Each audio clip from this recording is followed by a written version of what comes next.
ಬಾನು ಮುಸ್ತಾಕ್ ಅವರು ದಸರಾ ಹಬ್ಬಕ್ಕೆ ಉದ್ಘಾಟನೆಗೆ ಕರೆದಿದ್ದಾರಲ್ಲ ನಮ್ಮ ಸರ್ಕಾರ. ಅದು ನಿಸಾರ್ ಅಹಮದ್ ಅವರು ಹೇಗೆ ಮಾತಾಡಿದ್ದಾರೆ? ಬಹುಮಾನ ಬಂದರೆ ಬಹುಮಾನ್ಯನಾಗ್ಬಿಡಲ್ಲ.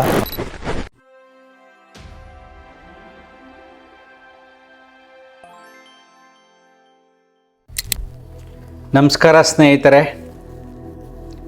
ಈಗೆಲ್ಲ ಸೋಷಿಯಲ್ ಮೀಡಿಯಾದಲ್ಲಿ ತುಂಬ ಚರ್ಚೆಗಳಾಗ್ತಾ ಇದೆ.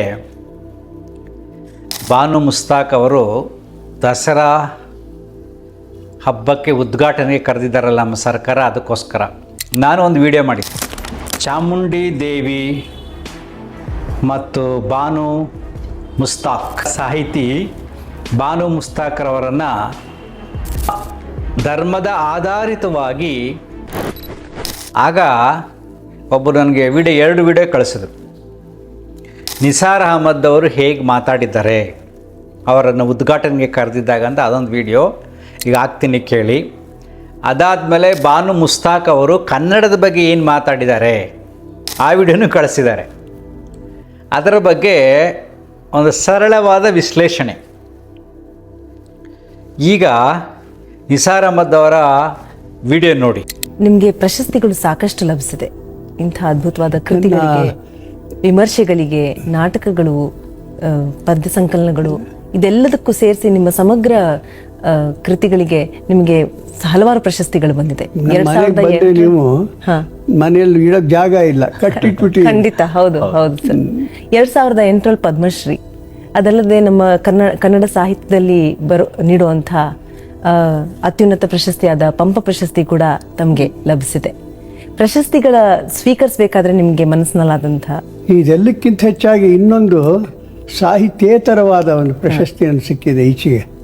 ನಮ್ಮ ಮಾನ್ಯ ಸಿದ್ದರಾಮಯ್ಯನವರು, ನಮ್ಮ ಮುಖ್ಯಮಂತ್ರಿಗಳು, ಮತ್ತೆ ನಮ್ಮ ದಸರಾ ಆಯ್ಕೆ ಸಮಿತಿಯ HC ಮಹದೇವಪ್ಪ ಮತ್ತೆ ಸದಸ್ಯರು ನನ್ನನ್ನು 2007 ವಿಶ್ವವಿಖ್ಯಾತ 2017 ಬಹುಶಃ 407ನೇ ದಸರಾ 7ನೇ ವರ್ಷದ ಇಂಥ ಒಂದು ಸಂಭ್ರಮದಲ್ಲಿ ನನ್ನಂಥವನ್ನ ಆರಿಸಿ ಇದನ್ನ ಮಾಡ್ತಲ್ಲ, ಸರ್ಕಾರಕ್ಕೆ ತುಂಬಾ ಋಣಿಯಾಗಿದ್ದೀನಿ ನಾನು. ಅದು ನನ್ನ ಜೀವನದಲ್ಲಿ ದೊಡ್ಡ ಒಂದು ಸಂತೋಷವನ್ನು ಕೊಟ್ಟಿದೆ. ಬೇರೆ ಪ್ರಶಸ್ತಿಗಳ ತೂಕ ಒಂದ್ ಕಡೆ, ಬಹಳ ದೊಡ್ಡ ದೊಡ್ಡ ಪ್ರಶಸ್ತಿಗಳು, ಸಣ್ಣ ಪ್ರಶಸ್ತಿ ಕೊಟ್ಟರು ಕೂಡ ಅದು ದೊಡ್ಡದು ನನ್ನ ಇದರಲ್ಲಿ. ಯಾಕಂದ್ರೆ ಅದ್ರ ಹಿಂದೆ ಇರುವಂತಹ ಪ್ರೀತಿ ವಿಶ್ವಾಸ ಮುಖ್ಯ. ಜನ ನನ್ನ ಬಗ್ಗೆ ತೋರಿಸೋ ಆದರಣೀಯ ಇದೆಯಲ್ಲ ಮನೋಭಾವ, ಅದು. ಆದರೆ ಇದು ಮಾತ್ರ ಬಹುಶಃ ಜೀವಮಾನದಲ್ಲಿ ತುಂಬಾ ಒಂದು ರೀತಿ ದುರ್ಲಭ, ಮತ್ತೆ ನಾನು ಕನಸು ಎಣಿಸದೇ ಇರುವಂತಹ ಒಂದು ಪ್ರಶಸ್ತಿ ಇದು. ದಸರಾ ಉದ್ಘಾಟನೆ ಕೊಟ್ಟರು, ಬಹಳ ಸಂತೋಷವಾಗಿ ಕಳೆದೆ. ನನ್ನ ಸಹಧರ್ಮಿಣಿ ಕೂಡ ನಡೆಯೋಕ್ಕಾಗದೇ ಇದ್ರು ವೀಲ್ ಚೇರಲ್ಲಿ ಬಂದು ಭಾಗವಹಿಸೋರು. ತುಂಬಾ ತೃಪ್ತಿ ಕೊಟ್ಟಿದೆ. ಅದು ಪ್ರಶಸ್ತಿಗಳು ಬೇಕಾಷ್ಟು ಬಂದಿವೆ. ಆದರೆ ಬಹುಮಾನಗಳು ಬಂದ ಮಾತ್ರಕ್ಕೆ ಒಬ್ಬ ವ್ಯಕ್ತಿ ಬಹುಮಾನ್ಯನಾಗ್ಬಿಡಲ್ಲ. ಬಹುಮಾನ ಬಂದ್ರೆ ಬಹುಮಾನ್ಯನಾಗ್ಬಿಡಲ್ಲ.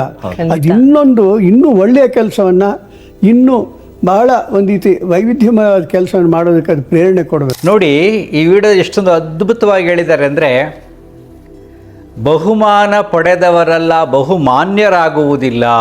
ಬಹುಮಾನಗಳು ಬಂದ ಮಾತ್ರಕ್ಕೆ ಒಬ್ಬ ವ್ಯಕ್ತಿ ಬಹುಮಾನ್ಯನಾಗ್ಬಿಡಲ್ಲ. ಅವರಿಗೆ ಎಷ್ಟೊಂದು ಪ್ರಶಸ್ತಿಗಳು ಬಂದಿದ್ರೂ ಕೂಡ ದಸರಾ ಹಬ್ಬದ ಉದ್ಘಾಟನೆಗೆ ಕರೆದಿದ್ರಲ್ಲ, ಅದೇ ತುಂಬ ಶ್ರೇಷ್ಠವಾದ ಪ್ರಶಸ್ತಿ ಅಂತ ಹೇಳಿದ್ದಾರೆ. 407ನೇ ದಸರಾ 7ನೇ ವರ್ಷದ ಇಂಥ ಒಂದು ಸಂಭ್ರಮದಲ್ಲಿ ನನ್ನಂಥವನ್ನ ಆರಿಸಿ ಇದನ್ನ ಮಾಡ್ತಲ್ಲ, ಸರ್ಕಾರಕ್ಕೆ ತುಂಬಾ ಋಣಿಯಾಗಿದ್ದೀನಿ ನಾನು. ಅದು ನನ್ನ ಜೀವನದಲ್ಲಿ ದೊಡ್ಡ ಒಂದು ಸಂತೋಷವನ್ನು ಕೊಟ್ಟಿದೆ. ಬೇರೆ ಪ್ರಶಸ್ತಿಗಳ ತೂಕ ಒಂದ್ ಕಡೆ, ಬಹಳ ದೊಡ್ಡ ದೊಡ್ಡ ಪ್ರಶಸ್ತಿಗಳು, ಸಣ್ಣ ಪ್ರಶಸ್ತಿ ಕೊಟ್ಟರು ಕೂಡ ಅದು ದೊಡ್ಡದು ನನ್ನ ಇದರಲ್ಲಿ. ಯಾಕಂದ್ರೆ ಅದ್ರ ಹಿಂದೆ ಇರುವಂತಹ ಪ್ರೀತಿ ವಿಶ್ವಾಸ ಮುಖ್ಯ. ಜನ ನನ್ನ ಬಗ್ಗೆ ತೋರಿಸೋ ಆದರಣೀಯ ಇದೆಯಲ್ಲ ಮನೋಭಾವ, ಅದು. ಆದರೆ ಇದು ಮಾತ್ರ ಬಹುಶಃ ಜೀವಮಾನದಲ್ಲಿ ತುಂಬಾ ಒಂದು ರೀತಿ ದುರ್ಲಭ, ಮತ್ತೆ ನಾನು ಕನಸು ಎಣಿಸದೇ ಇರುವಂತಹ ಒಂದು ಪ್ರಶಸ್ತಿ ಇದು. ದಸರಾ ಉದ್ಘಾಟನೆ ಕೊಟ್ಟರು, ಬಹಳ ಸಂತೋಷವಾಗಿ ಕಳೆದೆ. ಈ ವಿಡಿಯೋ ನೋಡಿದ್ರಲ್ವಾ? ಈ ಭಾವನೆ ತುಂಬ ಮುಖ್ಯ. ಒಬ್ಬ ಸಾಹಿತಿ ಎಲ್ಲವನ್ನು ಮೀರಿ ಮೇಲೆ ಬಂದು ಹೃದಯಪೂರ್ವಕವಾಗಿ ಸಮಾಜವನ್ನು ಸ್ವೀಕರಿಸಿ ಎಲ್ಲರನ್ನು ಸ್ವೀಕಾರ ಮಾಡಿ ಪ್ರೀತಿ ಗೌರವ ತೋರಿಸ್ತಾನಲ್ಲ, ಅವನೇ ನಿಜವಾದ ಸಾಹಿತಿ. ಸೊ ಇಲ್ಲಿ ನೆಕ್ಸ್ಟ್ ಬರುತ್ತೆ ನೋಡಿ. ಈಗ ಬಾನು ಮುಸ್ತಾಕ್ ಅವರು ಮಾತಾಡಿರ್ತಕ್ಕಂಥದ್ದು ಕನ್ನಡದ ಬಗ್ಗೆ, ಅದು ನೋಡಿ. ಈಗ ಬಿಳಿಮೆಲೆ ಸರ್ ಅವರು ಕನ್ನಡ ಭಾಷೆ, ಸಾಹಿತ್ಯ, ಸಂಸ್ಕೃತಿಯ ಬಗ್ಗೆ ಮಾತಾಡಿದರು. ಕನ್ನಡ ಭಾಷೆಯ ಬಗ್ಗೆ ಒಬ್ಬ ಅಲ್ಪಸಂಖ್ಯಾತ ಮಹಿಳೆಯಾಗಿ ನನ್ನ ಗ್ರಹಿಕೆ ಏನು ಅನ್ನೋದನ್ನ ನಿಮ್ಮ ಎದುರಿಗೆ ಇಡ್ತೀನಿ. ನಿಮ್ಗೆ ಇಷ್ಟ ಆಗತ್ತೋ ಕಷ್ಟ ಆಗತ್ತೋ ನನಗೆ ಗೊತ್ತಿಲ್ಲ. ಕನ್ನಡವನ್ನ ಭಾಷೆಯಾಗಿ ಬೆಳೀಲಿಕ್ಕೆ, ಕನ್ನಡವನ್ನ ಭಾಷೆಯಾಗಿ ಬಾನು ಮುಷ್ತಾಕ್ ಮಾತಾಡ್ಲಿಕ್ಕೆ, ಆಕೆಯ ಮನೆಯವರು ಮಾತಾಡ್ಲಿಕ್ಕೆ ನೀವು ಅವಕಾಶನೇ ಕೊಡ್ಲಿಲ್ಲ. ಕನ್ನಡವನ್ನ ಕನ್ನಡ ಭುವನೇಶ್ವರಿಯಾಗಿ ಮಾಡಿಬಿಟ್ರಿ. ಕೆಂಪು ಮತ್ತು ಹಳದಿ ಅರಿಶಿನ ಕುಂಕುಮದ ಬಾವುಟವನ್ನ ಹಾಕಿ, ಅರಿಶಿನ ಕುಂಕುಮದಲ್ಲಿ ಆಕೆಯನ್ನ ಲೇಪಿತಳನ್ನಾಗಿ ಮಾಡ್ಬಿಟ್ಟು ಆಕೆಯನ್ನ ಕರ್ಕೊಂಡು ಹೋಗಿ ಮಂದಾಸನದ ಮೇಲೆ ಕೂರಿಸ್ಬಿಟ್ರಿ. ನಾನು ಎಲ್ಲಿ ನಿಲ್ಲಬೇಕು? ನಾನು ಏನನ್ನ ನೋಡ್ಬೇಕು? ನಾನು ಹೇಗೆ ಇನ್ವಾಲ್ವ್ ಆಗ್ಬೇಕು? ನನ್ನ ಹೊರಗಟ್ಟುವಿಕೆ ಇವತ್ತಿಂದ ಅಲ್ಲ, ಯಾವತ್ತಿನಿಂದಲೋ ಆರಂಭ ಆಯಿತು, ಇವತ್ತು ಪೂರ್ಣಗೊಳ್ತಾ ಇದೆ ಅಷ್ಟೇ. ಈ ವಿಷಯಕ್ಕೆ ದಯಮಾಡಿ ನೀವುಗಳು ಆಲೋಚನೆ ಮಾಡಿ. ಯಾಕೆಂದ್ರೆ ಯತ್ರ ನಾರ್ಯಸ್ತು ಪೂಜ್ಯಂತೆ ರಮಂತೆ ತತ್ರ ದೇವತಾಃ. ಮಹಿಳೆಯನ್ನ ಮಂದಾಸನದ ಮೇಲೆ ಕೂರಿಸಿದ ತಕ್ಷಣ ದೇವತೆಗಳು ಸಂತುಷ್ಟರಾಗ್ತಾರೆ.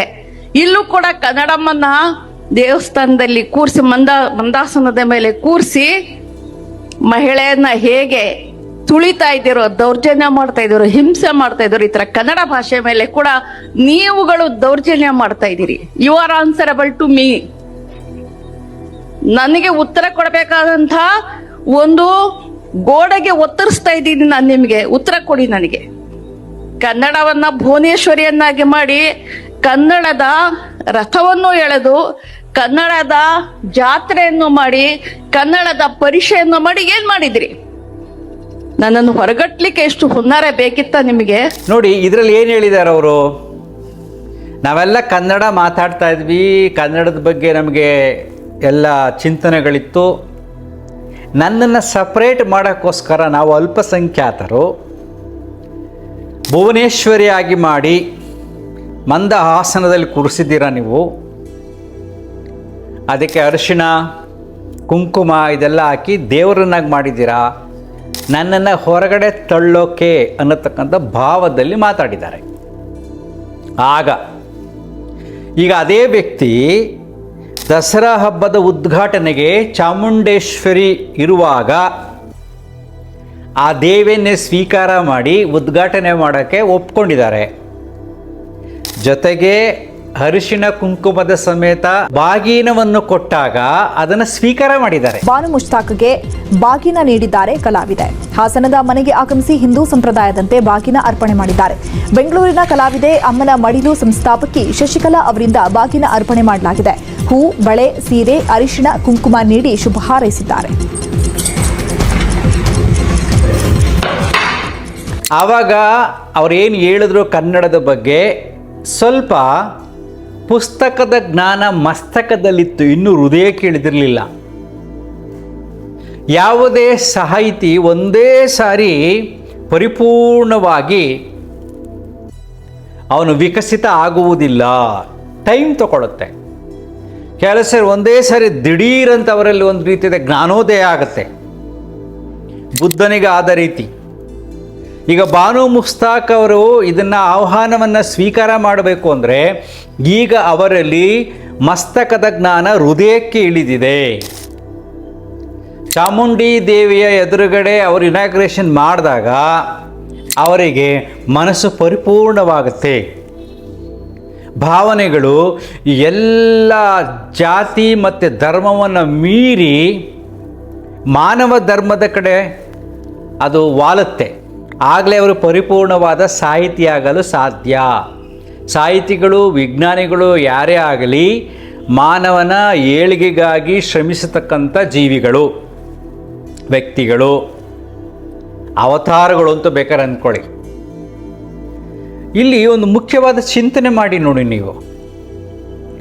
ಕನ್ನಡಾಂಬೆ ಅಂತ ಮಧ್ಯ ಭಾವನೆಗಳನ್ನು ಉಪಯೋಗಿಸಿ ಕೆಲವರು ದೇವರನ್ನಾಗಿ ಮಾಡಿದ್ರು. ಭುವನೇಶ್ವರಿ ದೇವರನ್ನಾಗಿ ಮಾಡಿದ್ರು. ಇದು ಕೂಡ ಒಂದು ಸೀಮಿತವಾದ ಜ್ಞಾನ.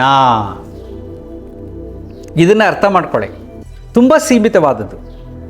ಯಾಕೆಂದರೆ ಯಾರ್ಯಾರು ಕನ್ನಡ ಪರ ಹೋರಾಟಗಾರರಿದ್ದಾರೋ, ಭುವನೇಶ್ವರಿ ಕನ್ನಡಾಂಬೆಯನ್ನು ಪೂಜೆ ಮಾಡ್ತಾರೋ ಅವರ ಮಕ್ಕಳು ಇಂಗ್ಲೀಷ್ ಮೀಡಿಯಮ್ಗೆ ಹೋಗ್ತಾರೆ. ಪ್ರಪಂಚದಾದ್ಯಂತ ಜಾಸ್ತಿ ಇಂಗ್ಲೀಷ್ ವ್ಯಾಪಿಸಿದೆ, ಅಂತಾರಾಷ್ಟ್ರೀಯ ಭಾಷೆ. ನಮ್ಮ ಜೀವನದಲ್ಲೂ ಕೂಡ ಇಂಗ್ಲೀಷ್ ಆಶುವಕ್ಕಾಗಿದೆ. ಎಲ್ಲ ಕಡೆ ನೋಡಿ ನೀವು, ವಿಜ್ಞಾನದಲ್ಲಿ ಸ್ಪೆಷಲಿ. ಬೇಕಾದ್ರೆ ಚೆಕ್ ಮಾಡಿ ನೋಡಿ, ಕನ್ನಡ ಪರ ಹೋರಾಟಗಾರರು ಎಲ್ಲರೂ ಕೂಡ ತಮ್ಮ ಮಕ್ಕಳನ್ನು ಕನ್ನಡ ಮಾಧ್ಯಮ ಶಾಲೆಗಳಿಗೆ ಕಳಿಸ್ತಾ ಇದ್ದಾರಾ, ಸರ್ಕಾರಿ ಶಾಲೆಗಳಿಗೆ ಕಳಿಸ್ತಾ ಇದ್ದಾರಾ? ಚೆಕ್ ಮಾಡಿ. ಇಲ್ಲ, 90% ಆದರೂ ಕೂಡ ಇಂಗ್ಲೀಷ್ ಶಾಲೆಯಲ್ಲಿ ಓದಿಸ್ತಾ ಇರ್ತಾರೆ. ಈಗ ಇಂಗ್ಲೀಷ್ಗೆ ಯಾವುದು ದೇವ್ರು ಕೊಟ್ಟಿದ್ದೀರಿ ನೀವು? ಇಂಗ್ಲೀಷ್ಗೆ ಯಾವ ಅಮ್ಮನ ಮಾಡಿದಿರಿ? ಕನ್ನಡಕ್ಕೆ ಕನ್ನಡಾಂಬೆ ಮಾಡಿದ್ರಿ, ಭುವನೇಶ್ವರಿ ಮಾಡಿದ್ರಿ. ಅದು ಸೀಮಿತವಾದ ಭಾಷೆ. ನಮ್ಮ ಕರ್ನಾಟಕದಲ್ಲಿ ಎಲ್ಲ ಬೇರೆ ಬೇರೆ ಭಾಷೆಗಳೆಲ್ಲ ಇದ್ದಾರೆ. ಯಾವ್ಯಾವ ಭಾಷೆಗಳಿಗೆ ಯಾವ್ಯಾವ ದೇವರನ್ನು ಮಾಡಿದ್ದೀರಾ ಯೋಚನೆ ಮಾಡಿ. ಇಂಗ್ಲೀಷ್ಗೆ ಯಾವ ದೇವರಪ್ಪ? ಇಂಗ್ಲೀಷ್ ಅಮ್ಮನಿಗೆ ಏನು ಮಾಡಿದ್ದೀರಿ ಹೇಳಿ? ಪ್ರಪಂಚ ಪೂರ್ತಿ ಇಂಗ್ಲೀಷ್ ಅಮ್ಮನ್ನ ಯಾವ ರೀತಿ ಆರಾಧಿಸ್ತಾರೆ ಅಂದರೆ, ಈ ಆರಾಧನೆ ಕೂಡ ಭಾಷೆಯ ಮಟ್ಟದಲ್ಲಿ ಭಾವನೆಗಳಿಂದ ಸೀಮಿತವಾದ ಜ್ಞಾನ. ಈ ಸೀಮಿತತೆಯನ್ನು ಉಪಯೋಗಿಸ್ಕೊಂಡು ನೀವು ಎಲ್ಲರ ಮೇಲೂ ಕೂಡ ನಾವು ಹೇರಬಾರ್ದು. ಅಂದರೆ ದೇವರು ಅನ್ನತಕ್ಕಂಥದ್ದನ್ನು ಪ್ರತಿಬಿಂಬಿಸಬಾರದು. ಭಾವನೆಗಳಲ್ಲಿ ದೇವರು ನಮಗಿಷ್ಟ, ನಾನು ಮಾಡ್ಕೋತೇನೆ, ಅದು ಸೀಮಿತವಾದುದು, ಇದೇ ಸತ್ಯ ಅಂತ ವಾದ ಮಾಡಬಾರ್ದು. ಕವಿಗಳೇ ಆಗಲಿ, ಸಾಹಿತಿಗಳೇ ಆಗಲಿ, ಹೋರಾಟಗಾರರಾಗಲಿ, ಯಾವುದೇ ಆಗಲಿ, ಭುವನೇಶ್ವರಿ ಕನ್ನಡಾಂಬೆ ದಿಸ್ ಈಸ್ ಅಲ್ಟಿಮೇಟ್ ಅಂತ ಹೇಳಬಾರ್ದು. ಯಾಕಂದರೆ ಬೇಕಾದಷ್ಟು ಭಾಷೆಗಳಿದೆ ನಮ್ಮ ದೇಶದಲ್ಲಿ. ಸೊ ಕಾನೂನಾತ್ಮಕವಾಗಿ 14 ಭಾಷೆಗಳು ನಾವು ನೋಟಲ್ಲಿದೆ. 14 ಜನಕ್ಕೆ 14 ದೇವರುಗಳಿರ್ಬೇಕಾಯ್ತಪ್ಪ, ಬರೀ ಕನ್ನಡಾಂಬೆ ಮಾತ್ರ ಯಾಕೆ? ಈಗ ಯಾರ ಹಿಂಗಂದ ತಕ್ಷಣ ಸಡನ್ ಕಾಮೆಂಟ್ ಹಾಕ್ಬಿಡ್ತಾರೆ, ನೀವು ಕನ್ನಡ ವಿರೋಧಿ ಅಲ್ಲ. ಮನಸ್ಸಿನ ವಿಶ್ಲೇಷಣೆ, ನಂಬಿಕೆ, ಭಾವನೆಗಳಲ್ಲಿ ಯಾವುದನ್ನು ಬೇಕಾದ್ರೂ ದೇವ್ರು ಮಾಡ್ಕೊಳ್ಳಿ, ಏನು ಪ್ರಾಬ್ಲಮ್ ಇಲ್ಲ. ಆದರೆ ಸಂವಹನ ನಡೆಯಬೇಕಾದರೆ ಮನಸ್ಸುಗಳ ನಡುವೆ ಎಲ್ಲರೂ ಒಂದೇನತಕ್ಕಂಥ ಭಾವ ಬರಬೇಕು. ಅಲ್ಲಿ ಜಾತಿ ಬರಬಾರ್ದು, ಅಲ್ಲಿ ಧರ್ಮ ಬರಬಾರ್ದು. ಸೊ ನಾವೆಲ್ಲರೂ ಭಾರತೀಯರು, ಆಮೇಲೆ ನಾವು ಕನ್ನಡಿಗರು. ಅದು ಒಂದು ಕೂಡ ಸೀಮಿತವಾದ ಜನಗಳಿಗೆ. 4 ಕೋಟಿ, ಒಂದು 5 ಕೋಟಿ ಅಂತ ಇಟ್ಕೊಳ್ರಪ್ಪ. ಪ್ರಪಂಚದ ಎಷ್ಟು ಕೋಟಿ ಇದ್ದಾರೆ? 800 ಕೋಟಿ ಮೇಲಿದ್ದಾರೆ. ಭಾರತದಲ್ಲಿ 140 ಕೋಟಿ ಮೇಲಿದ್ದಾರೆ ಅಲ್ವಾ? ಹೀಗೆ ವಿಶಾಲ ಮನೋಭಾವದಲ್ಲಿ ಯೋಚನೆ ಮಾಡಿ, ನನಗೇನು ಬೇಕೋ ನಾನು ಮಾಡ್ಕೊತಾ ಇದ್ದೀನಿ ಅಷ್ಟೇ ಅಂದ್ಬಿಟ್ಟು ಎಲ್ಲರನ್ನು ನಾವು ಸ್ವೀಕರಿಸಬೇಕು. ಎಲ್ಲರೂ ಕೂಡ ಎಲ್ಲದಕ್ಕೂ ಗೌರವಿಸಬೇಕು. ನಾನು ಅಲ್ಪಸಂಖ್ಯಾತ ಆದ್ರೇನು, ಬೇರೆ ಆದ್ರೇನು, ಕನ್ನಡ ಭಾಷೆಯಲ್ಲಿ ಕಾದಂಬರಿಗಳು, ಕಥೆಗಳನ್ನು ಸಮಾಜದ ಏಳ್ಗೆಗಾಗಿ, ಸಮಾಜದ ಸ್ವಾಸ್ಥ್ಯಕ್ಕಾಗಿ, ಎಲ್ಲ ಮನಸ್ಸುಗಳಿಗೆ ಮುದ ನೀಡುವ ಕಲೆಯಾಗಿ ನೀನು ಸಾಹಿತ್ಯವನ್ನು ಸ್ವೀಕಾರ ಮಾಡಿದಾಗ ಎಲ್ಲರನ್ನು ಸಮಾನವಾಗಿ ವಿಶ್ವ ಮಾನವ ತತ್ವವನ್ನು ಪರಿಪಾಲನೆ ಮಾಡಬೇಕು. ಕಲೆಗಾರರು ಅಷ್ಟೇ. ಈ ಕನ್ನಡದಲ್ಲಿ ಎಂತೆಂಥ ಸಿನಿಮಾಗಳು, ಡಾಕ್ಟರ್ ರಾಜ್ಕುಮಾರ್, ದೊಡ್ಡ ದೊಡ್ಡ ಮಹಾನ್ ವ್ಯಕ್ತಿಗಳು ಭಾಷೆಯ ಬಗ್ಗೆ, ಭಾವನೆಗಳ ಬಗ್ಗೆ, ಕಲೆಯ ಬಗ್ಗೆ ಸಾಮಾನ್ಯ ಜನರಿಗೆ ತಿಳುವಳಿಕೆ ಕೊಡಲು ಮಾಧ್ಯಮವನ್ನು ಉಪಯೋಗಿಸ್ಕೊಂಡಿದ್ದಾರೆ. ಎಷ್ಟೋ ಜನ ರಾಜ್ಕುಮಾರ್ ಸಿನಿಮಾಗಳನ್ನು ನೋಡಿ ಜೀವನವನ್ನೇ ಪರಿವರ್ತನೆ ಮಾಡ್ಕೊಂಡಿದ್ದಾರೆ.